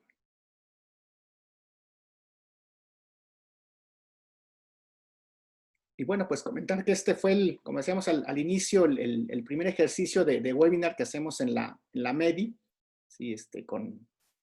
Ahora sí que por la creencia de esta necesidad comunicativa, de esta necesidad de dialogar sobre este tema, ¿sí? de diferentes perspectivas, ¿no? Ya por eso decíamos pues al principio también a los que habíamos invitado. Entonces, bueno, es el primer ejercicio. Yo espero que sigamos con otro tipo de ejercicios de este tipo, que combinen cuestiones pues muy coloquiales, no tan académicas, con visiones académicas. Entonces me parece que eso puede enriquecer este tipo de webinars, ¿no? Entonces, ¿no? ¿Nadie más tiene algún comentario, alguna duda? Porque, bueno, finalmente, creo que había habido uno aquí en el chat, déjenme verlo. Sí, Roxana, que bueno, igual lo puedes hacer de voz si quieres, si no, pues lo leemos. Dice, si el docente busca que el estudiante adquiera nuevos conocimientos, entonces debe reorganizarse, reestructurar lo que sabe y lo que hace. Sí, es el comentario que hace Roxana, ¿no? Y pues sí, creo que todos, ¿no? O sea, el trabajo académico se tuvo que reorganizar, el trabajo administrativo, obviamente, como decían, los papás ayudando a los hijos, creo que sí fue todo un cambio que pues tendrá que, como decía la doctora Chan, tendrá que analizarse en investigaciones a posteriori para poder analizar realmente qué efectos tuvo esta pandemia en este contexto especial, ¿no? de nuestra sociedad. Bueno, si no hubiera ningún otro comentario, pues estaríamos dando por terminados. Fuimos muy puntuales con las 2 horas de este webinar. Entonces, terminaríamos y pues va a quedar grabada la sesión. En cuanto lo tengamos, por ahí se los hacemos llegar al correo, algún otro medio, para que pues también lo pueden tener incluso como alguna material, digo, salvo estas cuestiones que por ahí sucedieron, pero bueno, creo que todo fue muy interesante y muy importante de poder escucharlo y poder tener el material con nosotros, ¿no? Entonces, bueno, les agradezco su presencia a nombre de la AMEDI Capítulo Jalisco y bueno, muchas gracias por participar, por haber estado aquí y esperamos verlos en el siguiente webinar. Muchas gracias. Gracias a usted, maestro Tona. Gracias a todos. Hasta luego. Gracias, Tona, y a todos ustedes. Muchas gracias. Gracias. Gracias. Bye. Muchas gracias.